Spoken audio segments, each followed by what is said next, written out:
저희는 잠깐 자는 것 같으며 아침에 돋는 풀 같으니이다. 풀은 아침에 꽃이 피어 자라다가 저녁에는 벤바 되어 버려나이다. 우리의 연수가 70이요 강건하면 80이라도 그 연수의 자랑은 수고와 슬픔뿐이요 신속히 지나가니 우리가 날아가나이다. 10절까지. 시편 기자가 인생을 잘 하나님 앞에서 찬양하는 그런 노래하는 그런 내용을 몇 소절 소개해 주었습니다.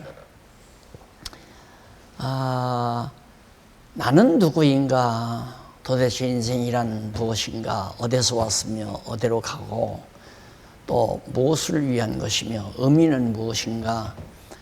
숱한 인간 자신에 대한 문제를 느끼지만은 그러나 거기에 대한 해답은 아무것도 없습니다. 아무것도 없고 다만 근래에 와서 정말 위대하다고 하는 학자들의 입에서 인간은 하나의 동물이다.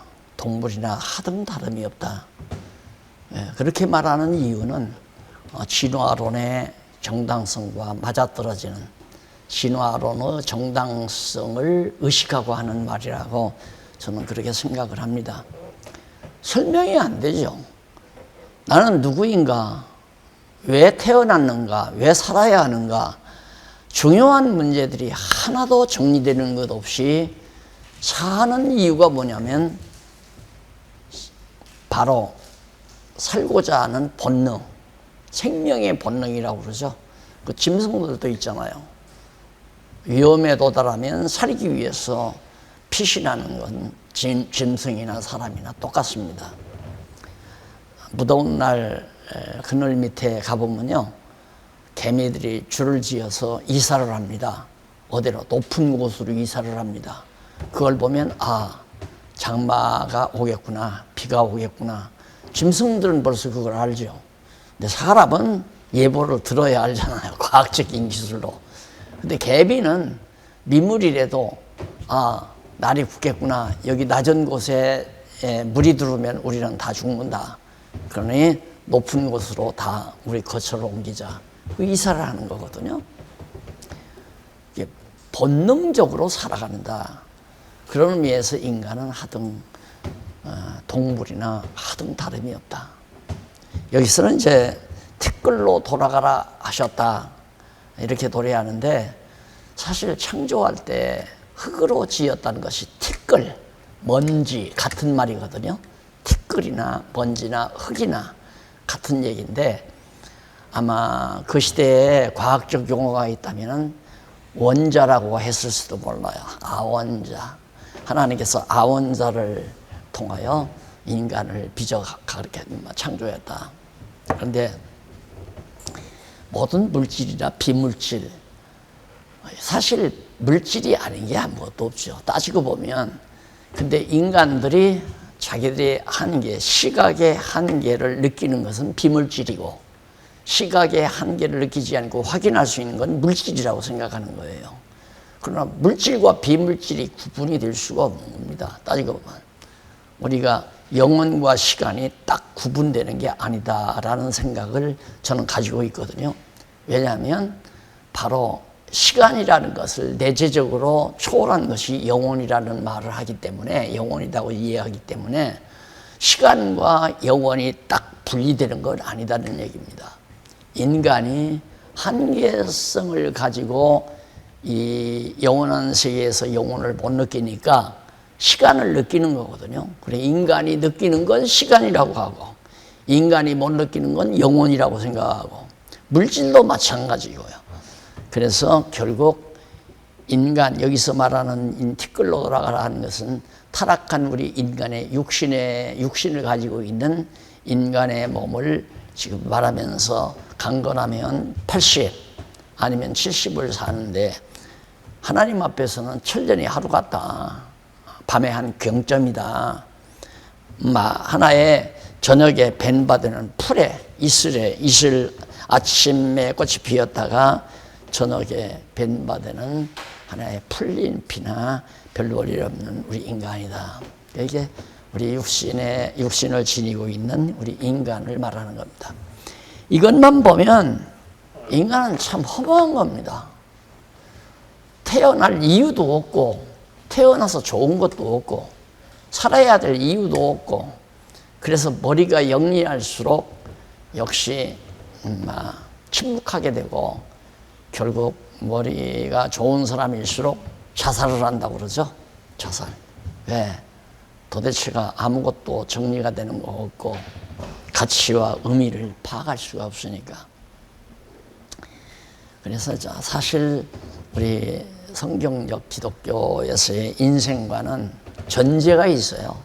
우리 인생관이 정립되는 대전제가 뭐냐면 하나님이에요. 하나님이 전제되지 아니하면 인간이 설명이 안 돼요. 나를 소개할 때도 예를 들어서 정말 학생 앞에는 선생으로 소개가 되고 아내 앞에는 남편으로 소개가 되고 또 부모님 앞에는 아들로 소개가 되고 또 스승 앞에서는 제자로 소개가 되고 어떤 상대가 있어야 나를 소개할 수 있잖아요. 나는 누굽니까? 당신 누구요? 하면 막연한 거예요. 당신 누구요?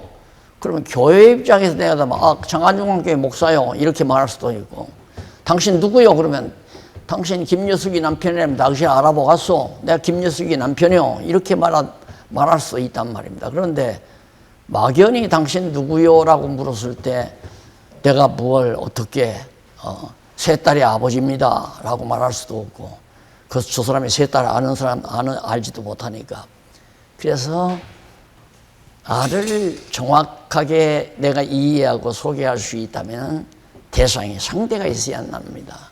상대가. 근데 그 상대가 상대적인 존재라면 다시 말해서 절대적인 존재가 아니고 상대적인 존재라면 나라고 하는 것도 자꾸 가변적이죠. 변해요.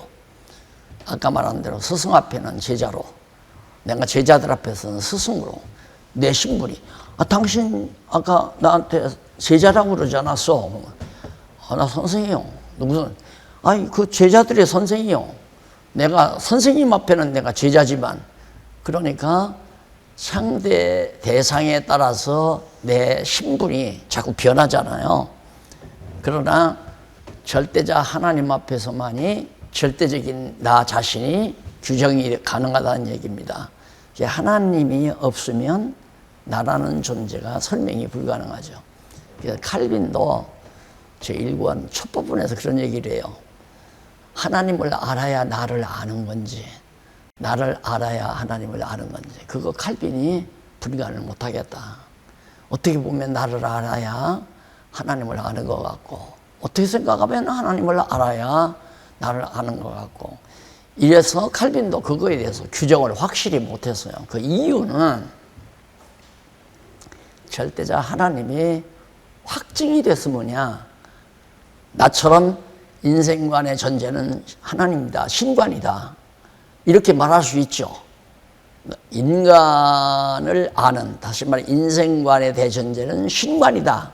왜? 신관이 우리는 확증이 됐으니까 성경을 통해서 하나님 살아계시다는 게 확증이 되기 때문에 하나님이 확실히 존재하기 때문에 인간 나는 피조물이다. 그의 피조물이다. 그의 주관적인 지배하에 있는 주관하에 있는 하나의 피조물에 불과하다. 이렇게 나를 분명히 깨달을 수가 있죠. 그러나 하나님이 살아계시다는 확증이 없을 때에는 하나님이 살아계신 방법을 아는 것이 결국은 내가 이렇게 살아 존재하는 것 보니까 신은 있을 것이다. 이제 귀납 방법으로 이해하는 거죠. 귀납. 그것이 일반 학문에서 취급하는 학문 방법이에요. 봐라.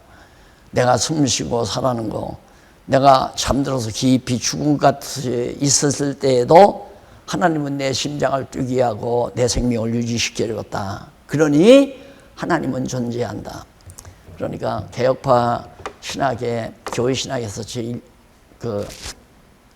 서론에서 신존재 증명을 해나가는데 그게 전부 다 중세의 스콜라 신학에서의 자연신학, 자연 만물을 통하여 하나님을 알아가는 그런 일반 학문 방법을 그대로 채택해서 우리 개혁파 신학도 뭐 도덕론증, 논증,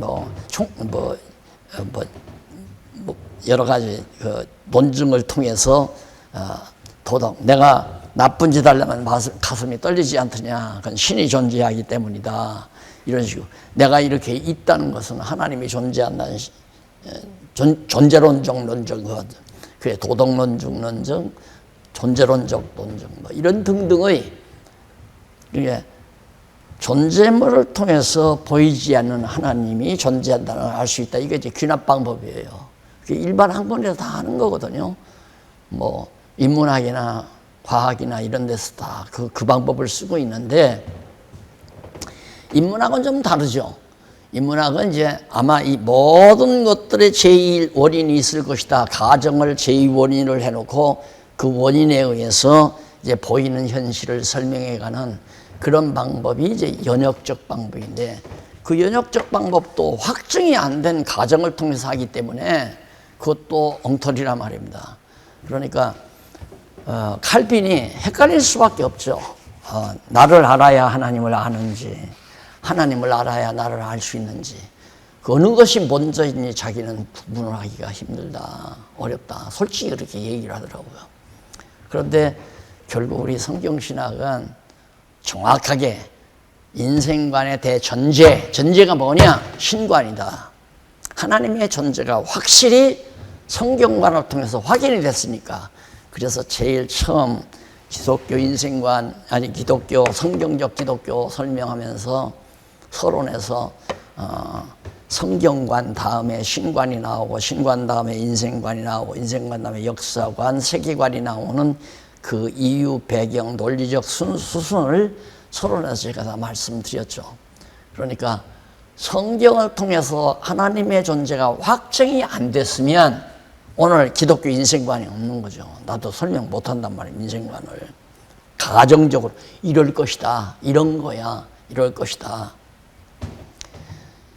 그러면 참 머리가 정리가 안 되죠. 이런가 저런가. 아무리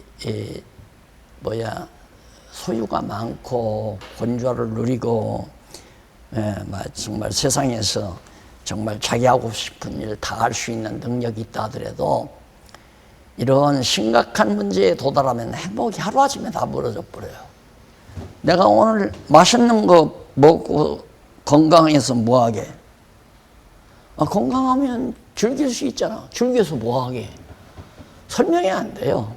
의미가 없으니까. 그런데 성경적 기독교에서 말하는 기독교 인생관, 신관이 전제된 인생관이 정리가 되면 때때마다 다 의미가 있어요. 가난한 것도 의미가 있고, 부유한 것도 의미가 있고, 건강한 것도 의미가 있고, 출세한 것도 의미가 있고, 처세, 다시 말해서 멸시를 받는 것도 의미가 있고, 내가 이 땅 위에 살아가는 모든 만사가 다 의미로 다가오기 때문에 해답이 떨어진단 말입니다. 해답이 떨어지니까 궁금할 게 없잖아요. 이렇구나.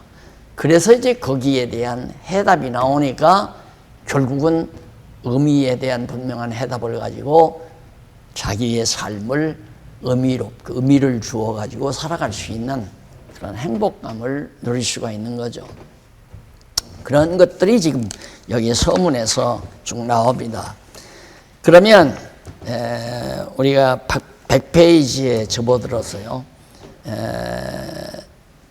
우리가 그 세 번째 줄 뒷부분에 보면 그와 같은 과정 가운데서 기독교 인생관을 정립하는 데 필요한 핵심적인 중요한 내용만을 간단하게 요약해서 정리하려고 한다. 그러면 하나님 앞에서 내 인생이, 나 인간이라는 것이 어떤 존재인가를 알아야 되는데, 인생관을 총체적으로 정리하면 이렇게 두꺼운 큰 져서도 낼 수가 있지만은 그렇게 복잡한 것도 따지고 보면 간략하게 요약이 돼요. 성경이 이렇게 아주 많지만은 그게 딱 정리가 되니까 하나님은 언약대로 성취하시는 여호와다. 간단하게 정리가 되잖아요. 언약대로 이루시는 여호와 하나님은 살아계시다. 그게 성경이 가르치는 거다.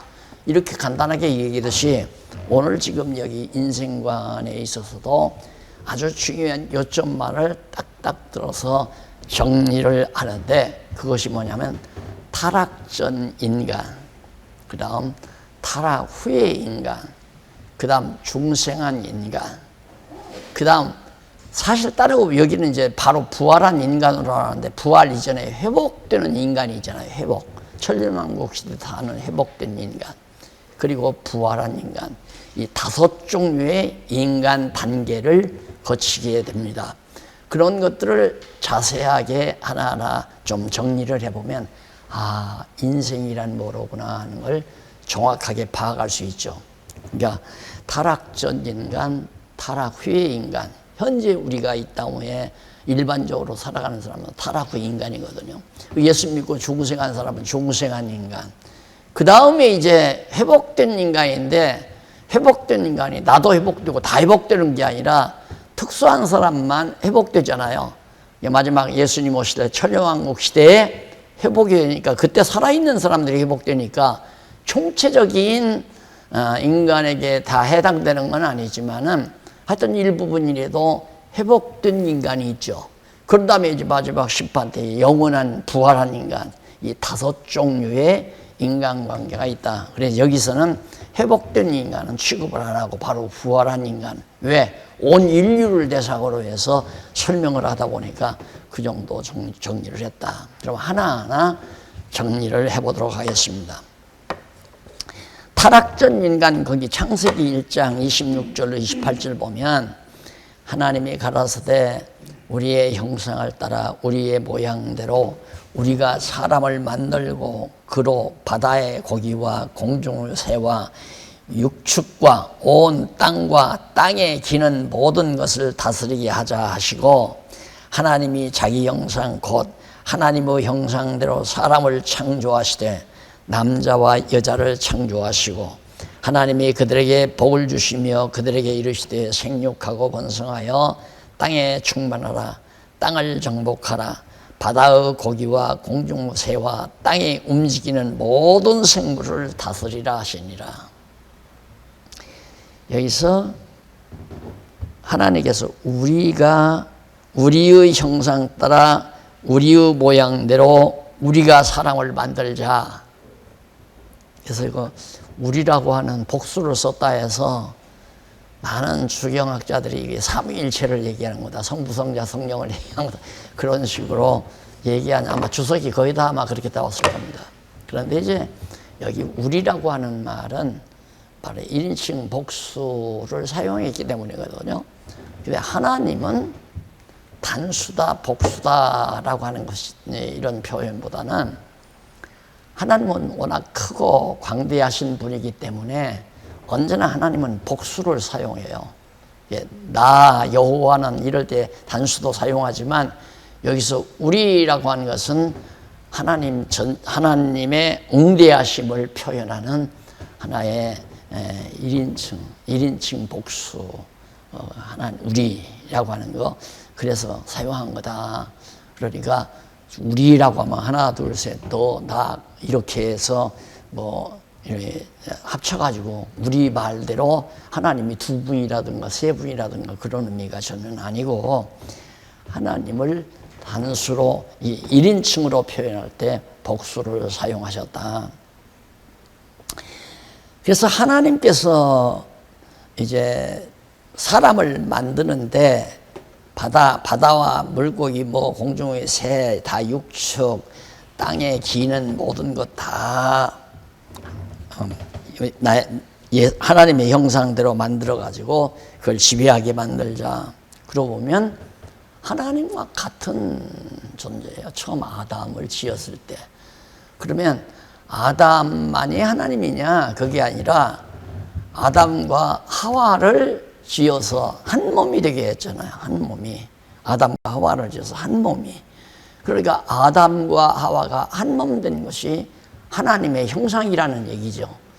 그건 무엇 뜻하면 하나님께서 육신을 입고 이 땅에 오셔서 부활 승천하셔가지고 우리를 구속해서 우리를 회복시켜가지고 부활해서 우리와 한 몸이 되잖아요. 그리스도와 우리는 예수님의 신부가 되고 예수님은 우리의 남편이 되고 머리가 되고 이렇게 해서 한 지체를 이루는 것처럼 여기서 우리의 형상을 따라 우리의 모양대로란 말은 바로 이런 예수님과 우리가 한 몸을 이룬 그런 상태를 의중에 두고 하신 말씀이라고 생각하면 됩니다. 그래서 사도 바울이 에베소서에서 교회를 말하면서 아내들은 남편에게 복종하고 남편은 아내를 자기 몸처럼 살아가라. 그러면서 이것은 하나님의 교회를 위한 교회에 대하여 말하는 것이다 그랬죠. 이 교회라고 하는 것이 뭐냐면 하나님 나라거든요. 하나님 나라인데 하나님 나라를 예수 그리스도가 다 지배하고 다스리잖아요. 전부가 다. 그리스도가 지배하고 다스린다는 말은 하나님이 다 주관하고 다스린다는 얘기란 말입니다. 그러니까 에덴 동산에서 지음받았던 타락된 전 인간은 하나님의 형상과 하나님의 모양대로 지어졌다라고 하는 거. 그래서 이 형상 모형이라고 하는 것은 바로 피조 세계의 모습을 그대로 드러낸. 그럼 하나님에게 형상이 있나? 모양이 있나? 하나님의 형상과 모양이 있는가? 그 하나님은 영원한 형상, 영원한 모양이죠. 그러니까 그런 모양처럼 하나님께서 피조, 창조를 하자. 그래서 피조 세계의 아담은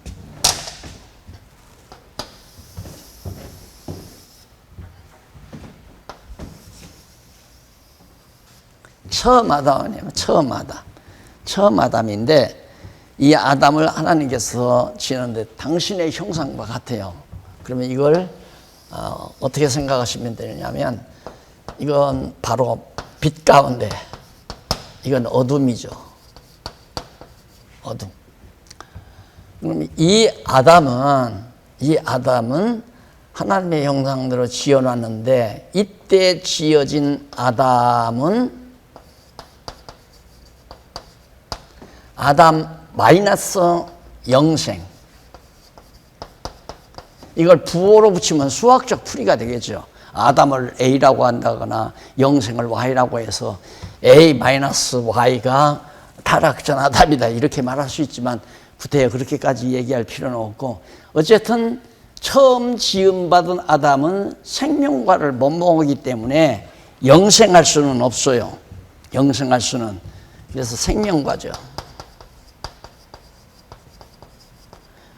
그러니까 이 생명과를 이걸 아담 플러스 생명과 아담이 생명과를 먹어야 완전히 하나님처럼 영원히 사는 존재가 되는 거죠. 영원히. 생명과를 못 먹으면 바로 영생을 할 수가 없는 거죠. 아담은 영생할 수가 없는 거다. 왜?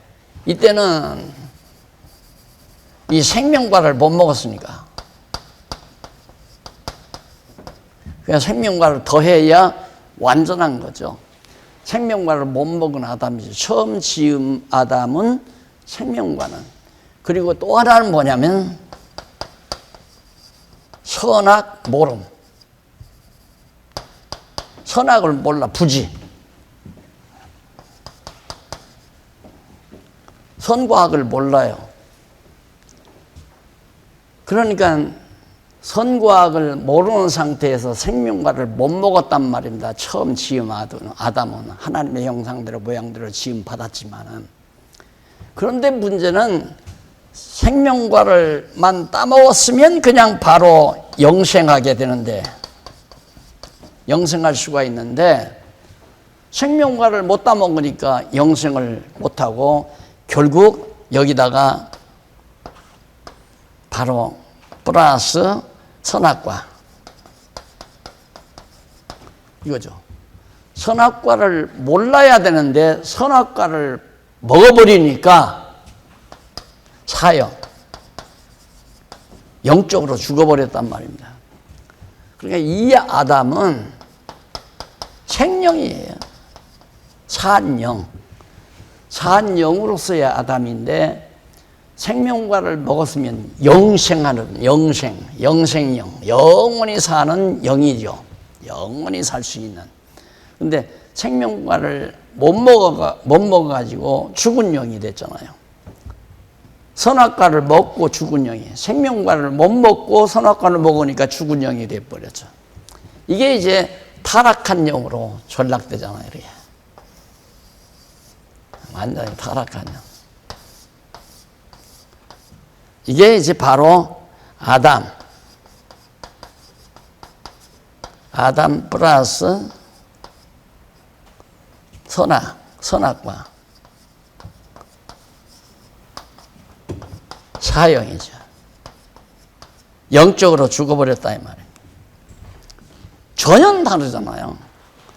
처음 지음받은 아담. 이게 이제 우리 개혁파 신학에서 너무 단순하게 이런 문제에 대해서 치밀하게 모르다 보니까 자꾸 착각하는 거예요. 마치 우리 인간에게 어떤 선을 행할 수 있는 능력이 있고 옳고 그름을 판단할 수 있는 이성적 능력이 있는 것으로 전지하고 지금까지 신학을 해온 거예요. 그게 이제 중세기의 스콜라 신학의 영향을 받은 거고 자연주의 신학, 자연주의 학문들의 영향을 받아가지고 서구신학이 만들어진 걸 아무런 비판 없이 그냥 무조건 서구신학에 답습해 들어가다 보니까 해답이 하나도 안 떨어지는 거예요. 답이 떨어질 리가 없죠. 그러니까 지금 현재 이 세상에 어머니 뱃속에서 나올 때는 다 누구든지 이런 상태로 나와요. 어두운 가운데 태어나요. 죽어가지고, 영적으로 죽어가지고. 그럼 이게 무슨 모습이냐면 이건 타락인은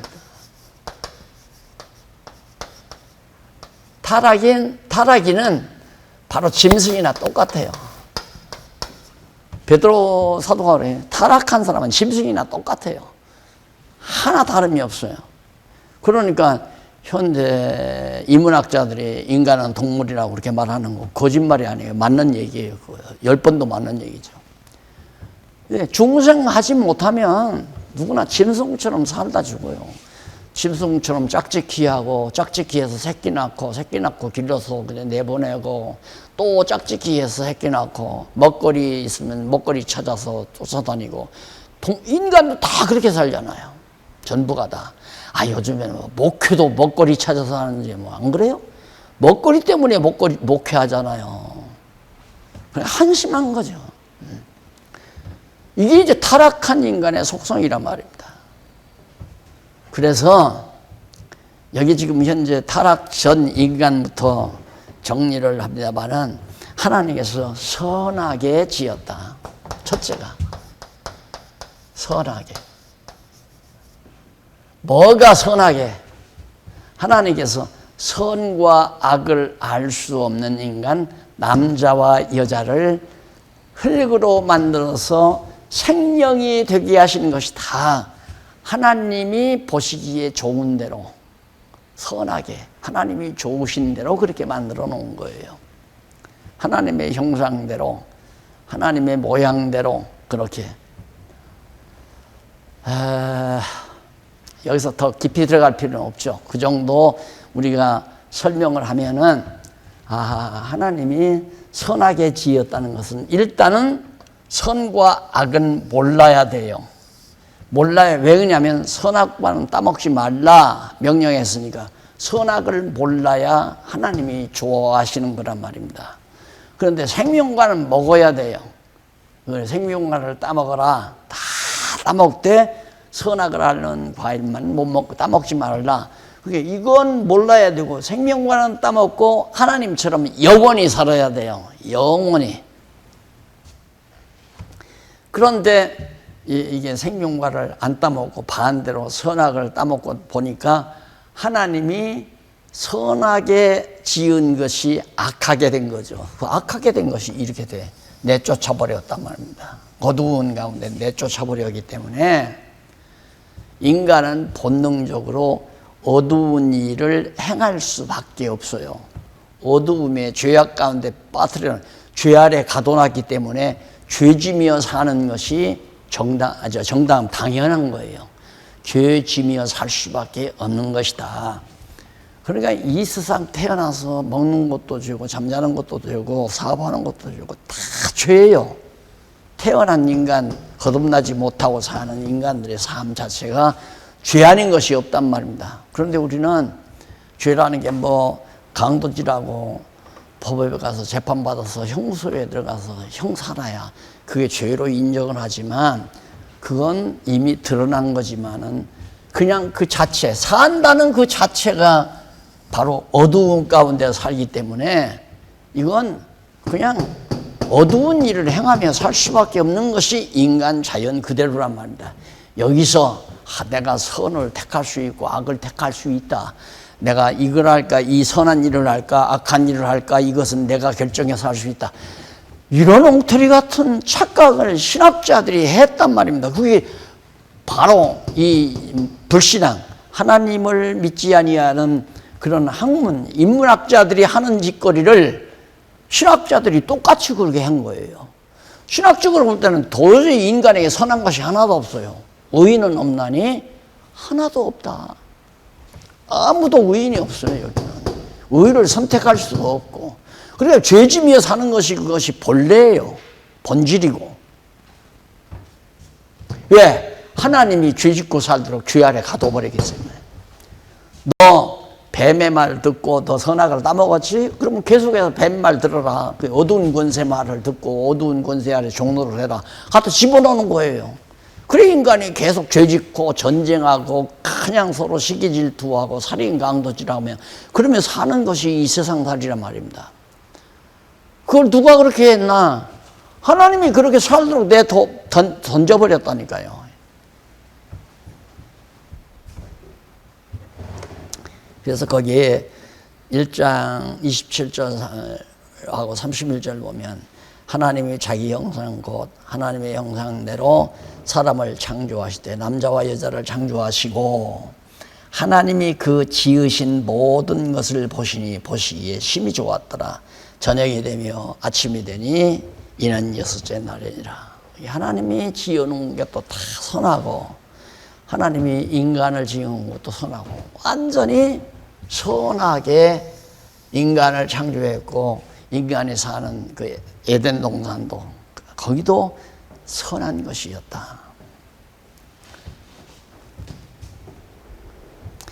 그래서 거기 뭐 철학적인 얘기를 좀 했네요. 철학에서는 인간이 좋아하는 것은 선이라고 말한다. 그렇기 때문에 선을 결정하는 주체는 인간이다. 그러므로 일반 철학에서 말하는 선은 인본주의적인 도덕적 선을 말한다. 이건 뭐 목사님들 다 이미 알고 계시는 내용이고요. 그래서 결국 우리 인간들이 이 땅 위에서 잘한다 잘못한다는 게 얼마나 그 자기 표준이지. 자기에게 좋게 하면 선이고 자기에게 싫게 하면 악이고. 그러니까 인간이 주체가 되면 인간은 충돌할 수밖에 없어요. 인간이 충돌 가운데서 그러면 누가 살아나가? 힘 있는 자가, 강자가 살아나요. 약자는 다 죽어요. 강자가 살고. 왜? 강자가 선의 기준이 되니까. 정권 딱 잡으면 정권 잡은 사람이 선의 기준이에요. 그러니까 뭐 요즘에 정치색이 우리 한국 정치에도 드러난 거지만 뭐 의롭다고 해다가 다 법 앞에 가서 죄인 되니까 다 젊은 사람들이 실망해가지고 다 또 뭐 야당으로 다 돌아서 버리잖아요. 그 야당으로 돌아서니까 조국 정주했던 사람 누구야? 윤석열이를 또 잡아서 뭐 고발해서 해가지고 재판 뭐 한다고 또 그러잖아요. 그 왜 그러는가? 그러니까 이 신학을 이렇게 이 인생관만 정확히 알아도 인간들이 하는 일이 다 가소롭죠.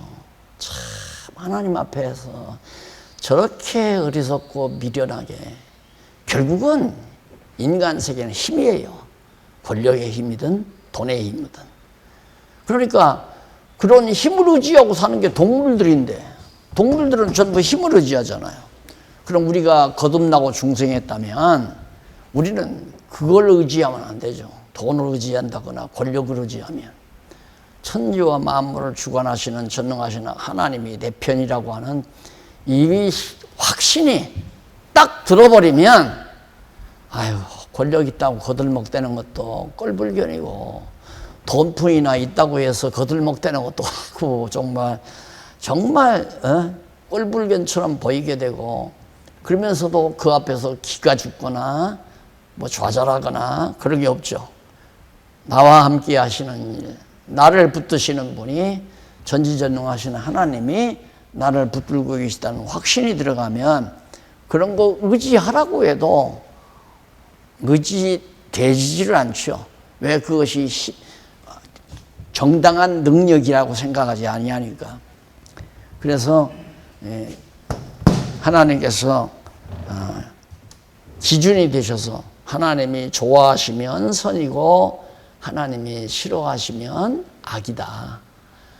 뭐 공자가 선이라고 한 것이 선이고 악이라고 한 것이 악이 되는 게 아니고, 그건 인본주의적인 선악 개념이죠. 이게 충돌하는 거예요. 근데 우리 신학이 그거 혼돈하고 있는 거예요. 완전히. 그러니까 무엇이 선이고 뭐가 악인지를 우리 신학이 정리를 못한 이유가 이 인생관 정리가 안 되니까 그렇게 된 거란 말입니다. 그래서 거기 이제 이쪽에 딱 도표 나왔죠. 103페이지 도표. 그게 선 해가지고 기독교 선. 하나님이 좋아하는 것이. 그것이 주체의 뜻. 그리고 목적은 하나님의 영광. 왜 그게 하나님의 영광이 목적이고.